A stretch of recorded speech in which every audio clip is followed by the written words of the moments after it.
Welcome back to Words of Wisdom for Shalom World TV. My name is Ryan Beaupre, and we're here at the beautiful Way of Holiness Retreat Center in Hinton, Alberta, Canada. It's a very warm summer day. The sun is beating down on my back, so I hope you're more comfortable wherever you're at. So far in this series, guys, we've been talking about God, about positive doctrines about God, things that we know to be the case about God. So we've talked about how God is one, how God is three, how God is love, how God is truth, how God is goodness, and so on. But today, we're going to focus and reflect on what we don't know about God as mystery. It's important as we go through our Christian life that we understand this, that we don't know much about who God is. He's deeply strange.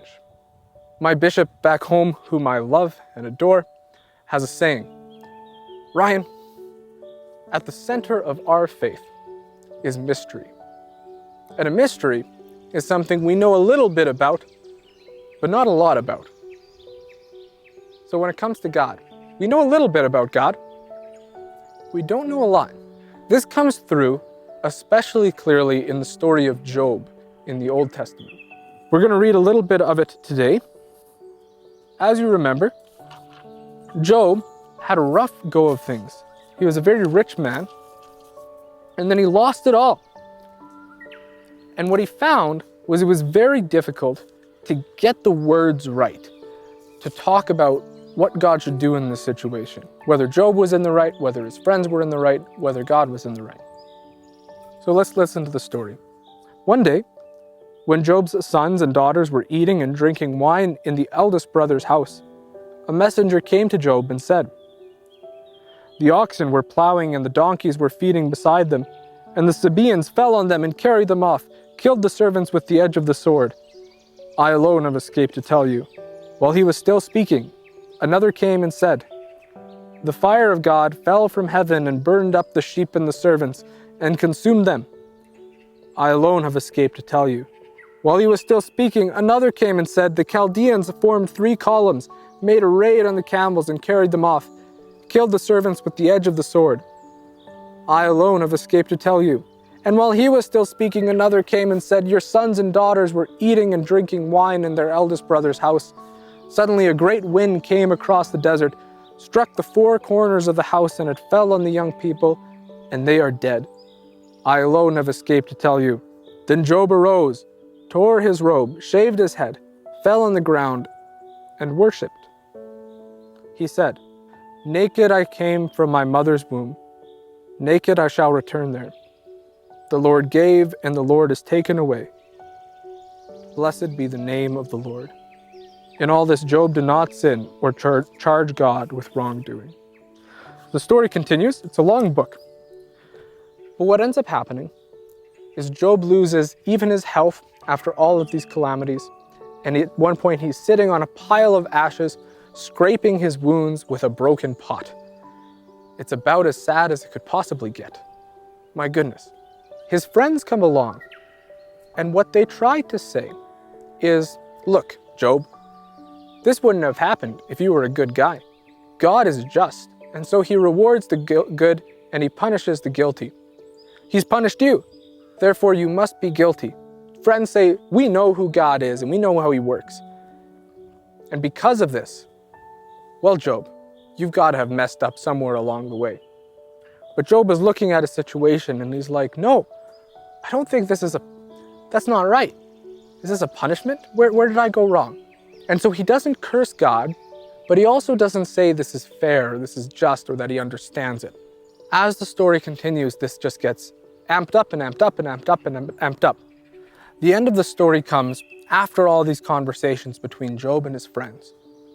And the Lord shows up. Let's pay attention to what God says to Job. The Lord answered Job out of the whirlwind. "Who is this that darkens counsel by words without knowledge? Gird up your loins like a man. I will question you, and you shall declare to me. Where were you when I laid the foundation of the earth? Tell me if you have understanding. Who determined its measurements? Surely you know. Who stretched the line upon it? What were its bases sunk, Or who laid its cornerstone? Who shut in the sea with doors when it burst out from the womb? This goes on for pages. God saying to Job, where were you when I made the worlds? Where were you when I built the stars? And he goes through the marvels of creation. God says, look at this giraffe I made. Did you make a giraffe, Job? No, of course you didn't. I made the giraffe. It's a bizarre situation. But the answer is, Job, not just that he didn't curse God, or that he didn't understand the situation, but that he has to understand he doesn't know who God is. Neither do his friends. Neither do any of us. Where were you when I made the worlds? I think contemporary cosmology, astrophysics, only makes this more marvelous. Consider, for example, that at the farthest edge of the visible universe, what the farthest edge of the visible universe is how long it's taken the light to reach from there to here is the age of the universe. So the farthest ends of the universe are 13.77 billion light years away, because that's how much time has existed for the light from those stars to reach us. God made galaxies, millions, billions of them, which have absolutely nothing to do with us, whose light has been traveling toward us for 13.77 billion years and only now are arriving. What's God's plans for those galaxies? I have no idea. God built them because they were awesome. God didn't build them to reward you or to punish you. God built them because he wanted to. I think it's important, once again, like we learned from the story of Job, to never put our ideas of who God is or how we should act onto him, and instead simply marvel at this creator God that upholds creation. Where were you when I built the worlds? Where were you when I made Leviathan and the beasts of the sea, the giant squids, the blue whales, the white sharks? That has nothing to do with you. The infinite God is precisely that, infinite. We mustn't think we understand him. The Fourth Lateran Council puts this in dogmatic form for Catholics to believe. It says that there can be no similarity predicated between creature and creator without noting an even greater dissimilarity. Oh my gosh, that was a word salad and a half. But the dogma is this: when we compare creatures to God, and we say, God is kind of like the stars, God is kind of like my friend, God is kind of like the love that exists between humans. That's all great. But God is more unlike that than he is like it. God is always more dissimilar. Tanta maior dissimilitudo is the Latin. God is always more mysterious than he is known.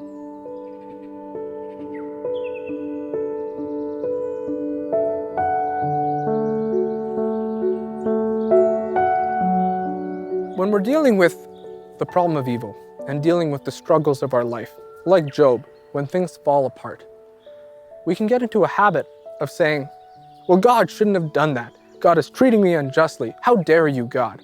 And the response, exactly as we read in Job, is, where were you when I made the world?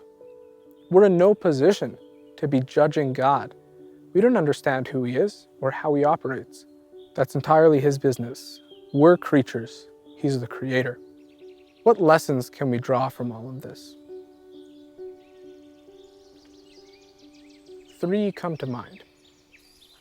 The first is a deep and abiding humility. I think one of the most Christian things you can do is look yourself in the mirror and say, I have no idea what I'm talking about. We go through life and we have our plans. Ever hear that line, you tell God your plans and you hear him laughing? We all know that to be the case, hey? Looking at our life. We don't know what the future holds. We don't know God's plan for us. Our job is to love, to react to him, to follow him, never to impose our plans on God. So, lesson number 1 is a deep and abiding humility. Lesson number 2,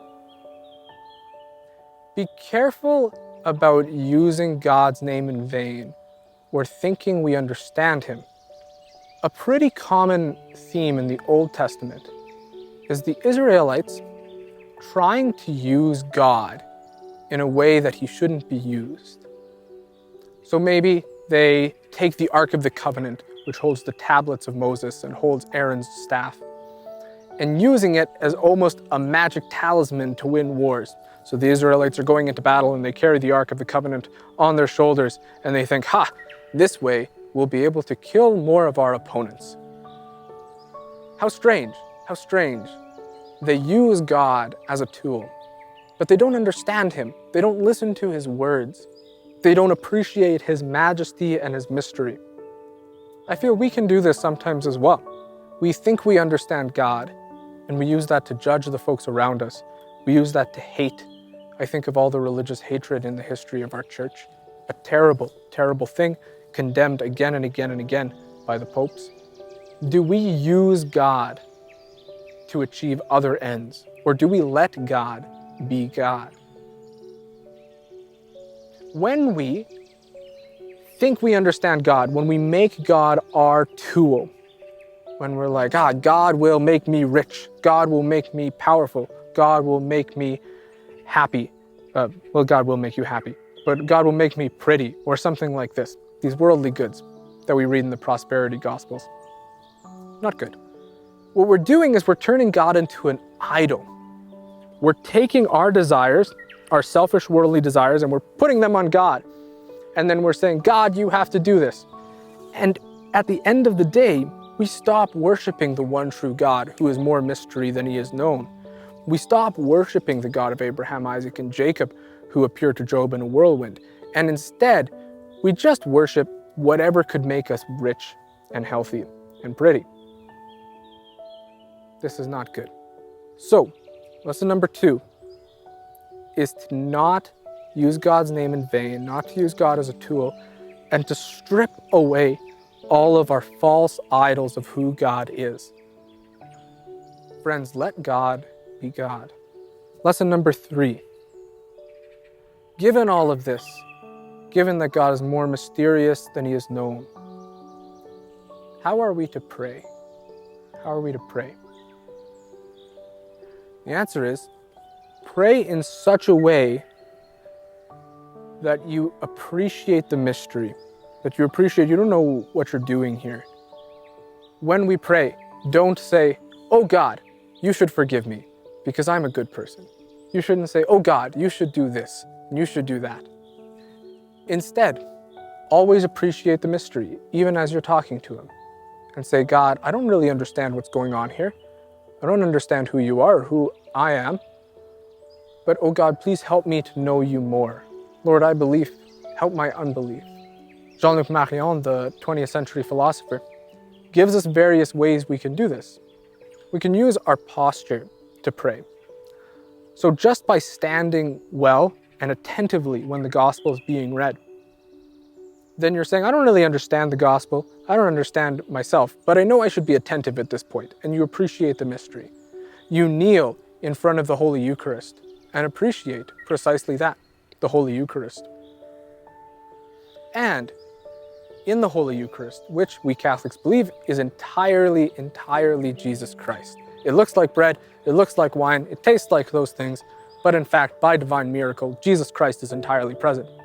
This sacrament preserves the mystery of God because it relies so heavily on our faith.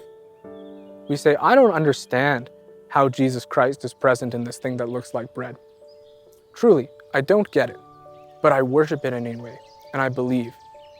And I know that God is acting in and through the mystery. All right, folks, where are we at? God is more mysterious than he is known. That's a dogma of the Catholic faith from the Fourth Lateran Council. That no similarity can be predicated between creature and creator without noting an even greater dissimilarity. We see this most of all in the Old Testament story of Job, where Job's friends who are in the wrong try to make God their morality police, and they think they understand who God is. But they don't. That the only correct answer is for Job and his friends to sit there and hear, where were you when I made the world. And Job's correct response is, the Lord gives and the Lord takes away. Blessed be the name of the Lord. From there, we marvel at the strangeness, the bizarreness of God's creation, at the galaxies, at the insects. We learn some lessons. Number one, always be humble. Always be humble, because we don't understand what's going on in our life or how God intends to use it. Two, never make God your idol, never make God your tool to crush down other people or to pursue your own selfish goals. And third, worship God in a way that you accept that He is God and you're not, and then you don't understand what's going on, through our posture, through humble prayers, and through the Holy Eucharist. Friends, I can't wait to see you in heaven, where together we'll worship this mysterious God.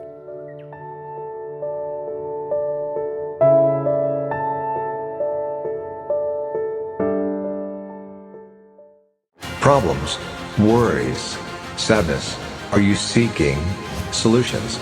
Bible says, Do not be anxious about anything. Instead, pray about everything.